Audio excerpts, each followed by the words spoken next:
Hey guys, welcome to the Buck Brief. First time on the show, John LeFevre is with us. Now, he is a best-selling author of Straight to Hell. He's a former Wall Street insider. I think anybody who works on Wall Street when they go into media, John, is considered an insider, so there you go. And the man behind the Goldman Sachs Elevator Twitter account, which I'm going to tell you, John, I started in media out of the CIA in 2011. Goldman Sachs, and I was a New York City kid. I grew up in the city. All my friends worked in finance. My dad worked on Wall Street. So Goldman Sachs Elevator original account was, I think, one of the first 5 Twitter accounts that I actually followed. So here we are many years later. How'd you come up with it? Yeah, so the short version is I was in Hong Kong working in banking, and post-crisis, we'd set up a capital markets advisory firm, kind of a hybrid between advisory, trading, private equity, and traditional capital markets, fundraising, whether it's bonds or loans or anything in between. So it was a nimble, flexible boutique that operated across Asia and Europe. And I left in 2010 to join Goldman Sachs. They gave me an offer I effectively couldn't refuse to run their Asia syndicate business. And a month into my gardening leave, which is the period that you have to sit out of markets if you possess material, market-sensitive, non-public information, you're not allowed to work if you go from one bank to another. So I was in the middle of my 3-month gardening leave when the firm that I left sued me for breach of contract, citing the non-compete clause that we had. So that effectively prevented me from joining Goldman. And so I spent the next year traveling around Asia and just drinking and having fun. And this was peak Occupy Wall Street. So one day I was just sitting in a bar with some friends, and I said, man, these people hate us. And they have no idea. If they really knew in terms of the racism and the classism and the sexism and the corruption and the deviance, they have no clue. And so it started as a joke, and it just kind of took off. And I kept with it because at the time I was looking to leave the industry. I'd worked in New York and London and Hong Kong and Singapore and was kind of sick of it. And when I got into the business, I got in because of the book Liar's Poker. Mm-hmm. And when I started, I looked around. I said, man, this work isn't that hard. These people aren't that smart. But yet they define themselves as human beings by the fact that they work for Morgan Stanley or Goldman Sachs or Deutsche Bank or JP Morgan or whatever. It's kind of pathetic. And so I'd always wanted to write a book. So cynically, I had kept track of my stories throughout my career. And then once the Twitter account took off, I thought, well, I'm not a writer, but I can use this platform and this following to get exposure, with the ultimate goal of publishing a book, which is why effectively I grew the account up until, publishing my book, and then gradually let it die over the subsequent years that followed, just because, I figured there's only so much you can say about it. So I just kind of retired the account a couple years ago. What was the ethos or the, what were the organizing principles of Goldman Sachs GS Elevator Twitter account? Well, effectively, the basic premise, right, was just things overheard in the elevator at Goldman Sachs. But it was never meant to be taken literally. So it was just it was a fictional character that I think people could relate to, and it illuminated a culture. So it didn't just represent Goldman Sachs; it represented everybody in that sphere, everyone that people hated. Can I just jump in really quickly? Because I covered Occupy Wall Street for the Blaze. People forget that the banksters, there was this period of time for a couple of years where the banksters were like this public enemy number one. I mean, like the big investment banks and all this stuff, which is actually kind of insane. But anyway, that was what happened. Yeah, I mean, we had family members getting chased out of dentists' offices because they were overheard saying that they were, using the Goldman Sachs company insurance to pay for their kids' dental care. I mean, that's how much animosity there was towards bankers at the time. It was a wild time. And then, so I want to get into your book and all that, but actually, I'm going to bring us into the current moment here in a second with, as somebody who knows how the markets work, how the street works, I want you to tell me what you expect. Here we are. It's November of 2024. Trump's going to be president. He's got the House. He's got the Senate. What do you think happens in the markets? But hold on one second, John. We're going to come back to that because our sponsor here is Sabre. And as you know, crime is out there, folks, and it has been particularly bad in a lot of these Democrat-controlled cities and even in some of the suburbs around them. What can you do? Well, you can protect yourself, and that's where Sabre comes in. Sabre offers a full line of non-lethal, on-the-go pepper sprays, gels, and stun guns backed by Sabre's maximum strength guarantee, and they're the #1 pepper spray brand trusted by law enforcement. Their pepper spray launcher is amazing. I've trained with it. Once you see how accurate this thing is and how much irritant you can put downrange, it's a great non-lethal option. I got a lot of guns here, but it's a great non-lethal to add in.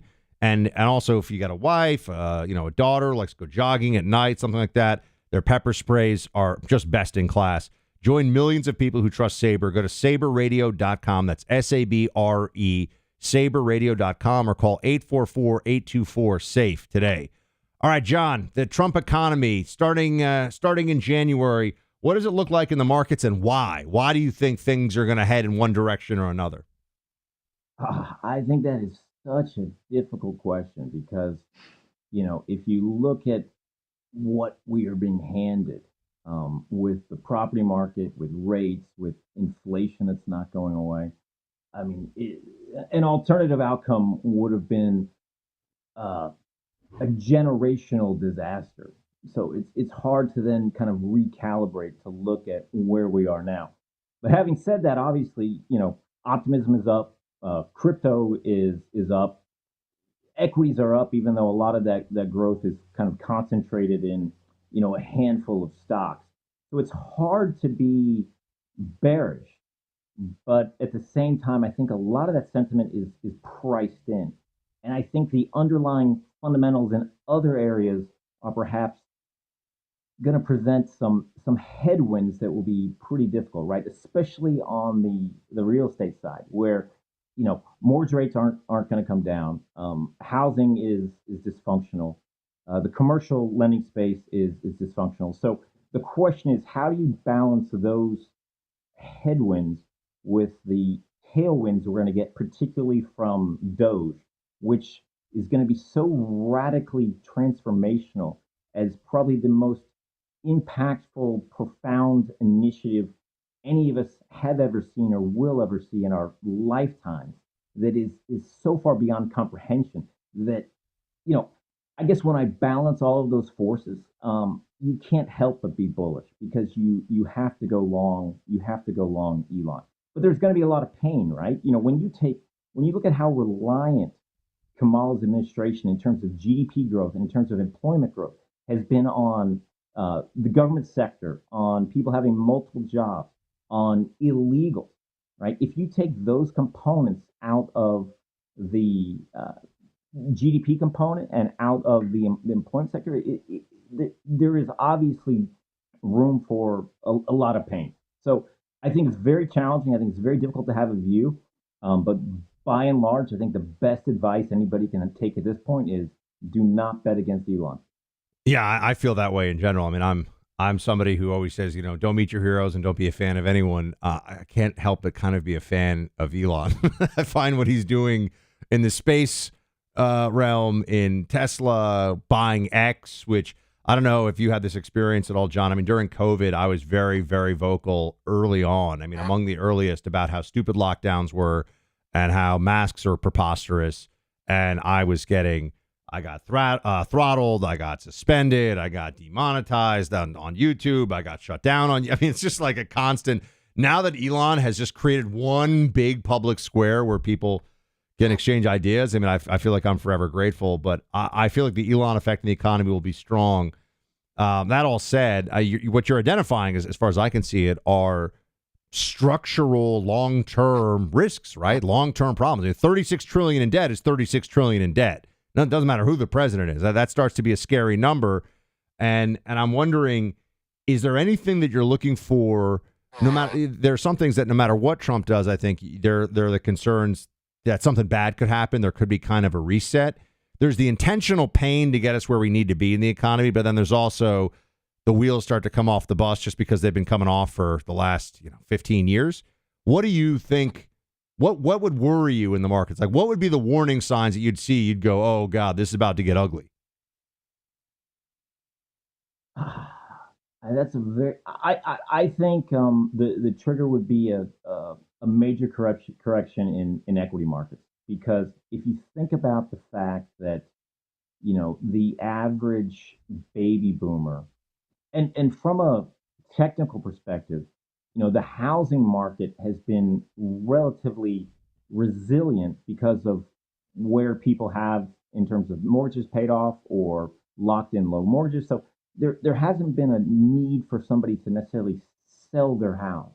But if, baby boomers who have 80% of their net worth in the value of their primary residence, so if you see cracks emerge in the equity markets, then it could compel us to finally test the housing market in a way that we haven't been able to do in the last couple of years because of that market dislocation of where rates have been and the inability for new buyers. So you really you've had kind of market dislocation, right? So if you see a correction in equity markets, it could force selling in the housing market, which would cause, I think, a catastrophic snowball effect across the entire system, which would impact,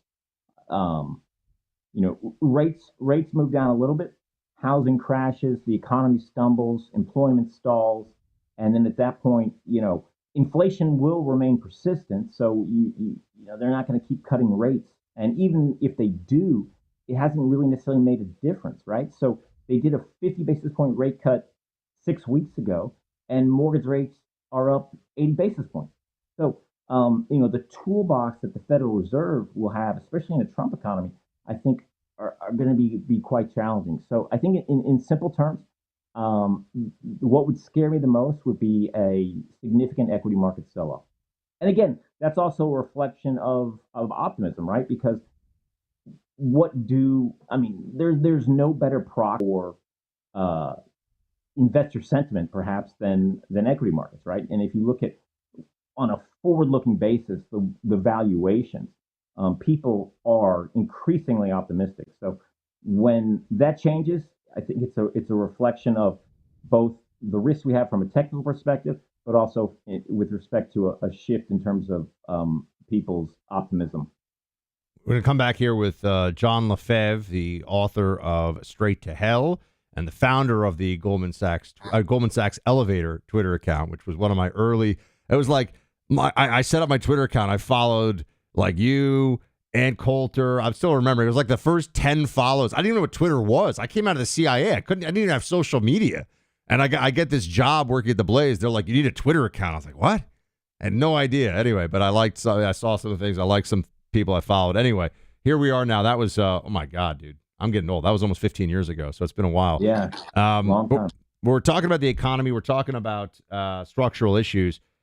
Look, President Trump is already busy these days, and he's announcing all these positions, and he's got some great ideas for the economy. But our sponsor, Birch Gold, wants you to know precious metals, they've been going up for a while now for good reason. You look at a lot of big countries and their sovereign wealth funds and the central banks, and what are they putting money in? Putting money into gold and silver. Diversify your savings. This isn't about everything all at once, all in one thing. It's about making smart decisions to prepare for the future. Birch Gold, for example, can help you convert an IRA or 401k into an IRA in physical gold. Best news, it doesn't cost you a penny out of pocket. Text BUCK to 989898. Get your free info kit. Right now through Black Friday, you'll receive a free 1-ounce Silver Eagle for every $5,000 purchased. Protect your savings with Birch Gold. You can do what I do, just have gold and silver at home. Buy that from Birch Gold. Or you can convert an IRA or 401k into physical gold. Text my name, Buck, to 989898 today. All right, John, what do you think we learned from this election, the Trump-Kamala showdown, and how do you think it affects the country going forward? Big stuff, but I want to know what you think. I mean, I think that the key thing for me is just kind of almost socially, I have found that yeah, it's almost hard to articulate, but anybody I think who is now not a Trump supporter is either dumb or duped. So if you look at like the evolution of Elon saying he was going to be apolitical or even left leaning, and then look at say Bill Ackman or David Sachs, uh, Bill Perkins, any of these guys that have kind of moved over, if you spend an hour with somebody talking about Charlottesville, talking about Russiagate, talking about the fact that our own intelligence agencies tried to frame the sitting president of the United States for treason, and it's all provable. And they come out of that not realizing that they were duped for at least the last 8 years and obviously longer. And they can't comprehend this, then again, um, we live in separate worlds. And so I think the takeaway from me that gives me hope is that there are so many Elons out there. There's so many Bill Ackmans out there. There's so many people, basically anybody with an IQ above 105 has and should have woken up to the reality. So, you alluded to your COVID experience a few minutes ago. If that happened again, we wouldn't go through what we went through because people have really, really woken up. And so I think culturally, that has been the fundamental shift. And we are effectively a different culture. I mean, just a year and a half ago, we were talking about Claudine Gay at Harvard. Now that seems completely absurd. And, Scientific American, obviously the editor in chief resigned today. These are cultural changes that wouldn't happen, right? And they did a survey about a month ago, and they asked if people. It's a very simple question. It was like, do you believe Donald Trump endorsed white supremacists in Charlottesville? And of conservatives, it was 15% said yes. Independents, it was kind of 35% yes. And anybody to the left, it was 75 to 80% still said yes 1 month ago. And this is a hoax that has been disproven for years. And that's just kind of a singular example. And that is the progression we're seeing. And if you had taken that poll a year ago or 2 years ago, the numbers would have been even more significant. So if you kind of fast forward to where we're going to be in January of next year, I've even found, just in terms of what I've seen in the last week, there are people that I know who voted for Kamala Harris. And you can look at like Pete Hegseth or Matt Gaetz, and that's obviously kind of going to stir things up. But putting that aside, I've seen people that voted proudly for Kamala come out and say, you know what, I was wrong. I still didn't get it, and now I get it. So for me, it's that cultural shift that is really going to keep trending in the right direction for everybody. Do you feel like there's been a big change in terms of going back to your Wall Street roots here for a second? Do you feel like the era of Wall Street as the place where all the Ivy League kids are just shoving each other out of the way to try to break down the door, is that over? Is that really going on still? I mean, I'm kind of an old man now, and I don't have any kids who are college age, but it seems to me that everybody wants to either, start the next big tech thing or be an Instagram influencer. Well, sadly, it's probably influencer, right? But the allure of going to Wall Street, I think, died, I don't know, probably 10, 15 years ago. And I'm probably the wrong person to ask because cynically, I think it's really a profession that people get into because they're obviously smart, but they're not quite sure what they want to do, or they don't have the balls to go out and take a risk. So it's a good place to go sit somewhere, get paid relatively well, get well trained, get that stamp of approval, and then down the line reconsider what it is that you really want to do. And it's prestigious, and so worst case scenario, if you stick it out for 20 years, you can retire at the age of 45 and be well respected in society. That has changed over the last 15 years, and I think it's going to continue to change. And in fact, I think it was yesterday, there was a conversation with Elon and Vivek basically saying they want Doge to be the place where the young, smart graduates want to work, where they want to spend 80, 100 hours a week. Probably not getting paid Wall Street money, but they will get the experience and it will have the cachet and prestige and the network effect whereby after that time they can do everything. So I think you're right. So it's going to be tech and it's going to be Doge. Now is a time when Israel's allies have to stand with the state of Israel. That's why I'm proud to partner with the International Fellowship of Christians and Jews. They've been building bridges between Christians and Jews for over 40 years, and since that time, they've been on the ground helping the vulnerable and providing security for Jews in both Israel and Ukraine. Thank you for your support during this critical time. Your gift helps the fellowship provide food, necessities, and security to those most in need. Standing with Israel and the Jewish people has never meant so much. Go to supportifcj.org to learn more and make a gift now. That's supportifcj.org or call 888-488-IFCJ, 888-488-IFCJ. With Doge on my mind here, I mean, I think one of the big stories of the 2024 election that will get more attention going forward as people think about this stuff. I'm not saying no one's noticed this. A lot of people have noticed it, but Trump is just such a force of nature that all eyes and attention go to him. The change of X as a free speech platform, I think, has dramatically affected the entire media landscape because they can't get away with the same crap they could before because they can't count. And people say, oh, well, Facebook and YouTube, they're still, communist. And they are. Like, they're very left-wing and absolutist, although Facebook has actually been getting a little bit better. YouTube is horrible. Google is a bigger threat to your freedom than TikTok. I tell people this all the time. But they've had to at least take account of there's one place you can get free. You can actually see the original video. Like, are they cheap fakes or is Biden actually a dementia-riddled old man? We all know the answer to that now, but that, I think, X played a large role in that. And you mentioned the Silicon Valley guys, some of these big guys. It's really hard to say that Trump is like the representative of like white nationalist hillbillies or something, which was very much the 2016 media narrative about it. When the richest guy in the world and a bunch of the richest guys in the world who do stuff that requires a tremendous amount of brain power and entrepreneurialism are like, this guy is obviously the choice. So I feel like that was actually a big part of the Trump move in 2024.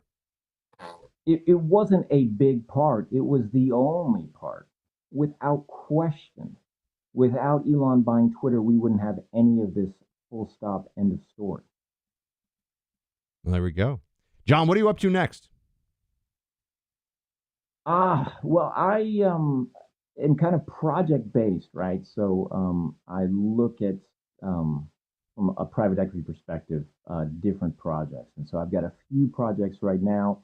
Something in the media landscape, which is almost like a post-election. To your point, a response or adjustment to the fact that you will see the complete and utter annihilation of the traditional media landscape. And in a world where there are already too many Substacks and too many podcasts and too many newsletters, I think there is an AI curation solution to that. So effectively, it's a curation media tech play, which would take me a long time to explain. I think my other main project is a solid state battery company that is we're looking to reduce everyone's exposure and reliance on China. So we manufacture solid state batteries, and we are looking very soon to announce a manufacturing facility being built in the United States, which will be a massive, massive project. And so, think of a drone battery or a phone battery, or even currently a car battery. They're lithium ion. So this is solid state, which is more stable. It doesn't degrade. It lasts longer, and it's fully recyclable. So it's the next evolution in battery technology, which I think there are a few companies that have been working on it. But we're confident now that we're moving into the manufacturing phase there, and our main focus is reducing the reliance on China, which up until now, forget everything that Elon is doing, because obviously they're doing a tremendous amount, but they're not in the solid state battery space. But we will be looking to build a facility in somewhere in the United States, which we cannot announce at this point. Very cool. But John it'll be a big deal. Very cool. Look forward to hearing more about it, and hopefully we can get a drink down in South Florida sometime. John, thanks for hanging out. Good to see you. Absolutely.